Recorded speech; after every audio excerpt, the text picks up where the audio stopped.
What's going on, folks? Welcome to the latest edition of Nintendo Enthusiast Week in Review. It is I, Sean Long. Kind of a quiet week in the world of Nintendo, but still some stuff to talk about. So without any further ado, let's jump into this past week's news. So of course the biggest news of this past week was that Xenoblade Chronicles X is getting a collector's edition in North America, retailing at $89.99. You get an art book, you get a cool little USB drive with a soundtrack on it, and it looks pretty cool, to be honest with you. Unfortunately, if you did not pick one up really quickly, they sold out on Amazon. No word if other retailers are going to have them, but more than likely they will. But it should end up being a hot collector's item. It's great to see Nintendo of America doing these sort of things, because usually Nintendo of Europe is the one doing them and Nintendo of Japan. So Nintendo of America, more collector's editions please. So a whole slew of reviews came out for Devil's Third with the European version, and a lot of them don't look too good.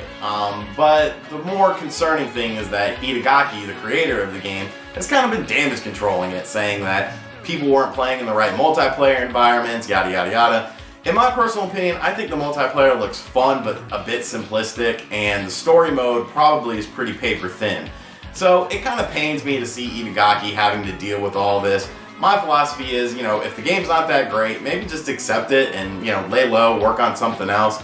But hopefully the game, is fun, and maybe critics are just being wrong about it. It's not like it hasn't happened before, but it's not looking too great for the game, to be honest with you. What do you think? I'm sure you guys have seen, live plays of it. Our buddy Tillman over at Nintendo Domination did a long online live play, and it looked pretty fun. So what do you guys think of the whole situation? Are you still on board with Devil's Third? Are you going to pick it up? Let me know in the comments below. This week's Retro Game of the Week is brought to you by NewWaveTraders.com. For all your retro gaming and toy needs, be sure to visit NewWaveTraders.com. This week's Retro Game of the Week is one of my top 5 games on the DS, Castlevania Dawn of Sorrow. This game's awesome, man. It plays a lot like Symphony of the Night, which is considered to be, by many, the best Castlevania game ever created. And this game plays a lot like it. The story's kind of weak, but I really enjoyed this game. I love the soul collecting. There's a lot of replayability within the game, a lot of cool weapons. So if you don't own this on the DS, you're really missing out. You should definitely pick this up. Or even play it on your 3DS like I do.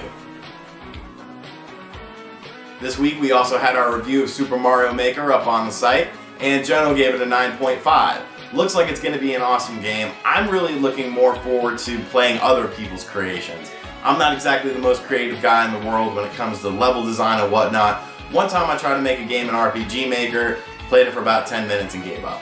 So I'm more looking forward to that aspect of it. I think it's going to be a lot of fun, and our review was really good on it. If you haven't checked it out, I'll put a link to it down below. Make sure you check out the review for the game because it looks to be a fantastic experience.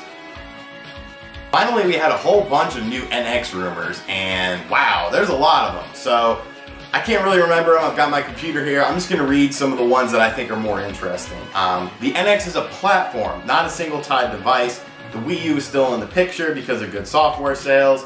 3DS is a bit old. They plan on replacing it. Some games will come out on it. Big projects are being moved to the portable NX. They want to create a development system that has multiple devices with ease so that it can be played from a smartphone to a home console to portable. A lot of cross-buy stuff like you see with Xbox One and PC, Windows 10.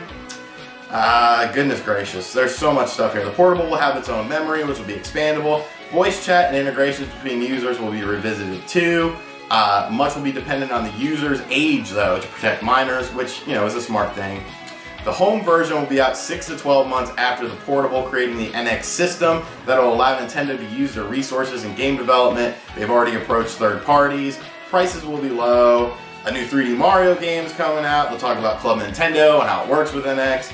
A lot of stuff here. As always, since it's a rumor, take it with a grain of salt. But there's a lot of interesting stuff in that. Is it true? Who the hell knows? But that kind of does sort of seem to be the way that the NX is leaning to. Just based on what we've heard and what we've seen so far. So, like I said, take it as a grain of salt, but it's definitely interesting. What do you think of all those rumors? Let me know in the comments below. And that's going to do it for this week's show. As always, be sure to like the video, subscribe to our channel, leave me a comment below if you have anything to talk about this week, and we'll talk about it. There won't be a Class vs. Crash tomorrow, as Jason went out of town, so if you're looking for other content, make sure you check around the channel here, or visit my personal channel, Retro Gaming 285. Doing a lot of cool stuff on there. As always, I'll see you guys next week. Later.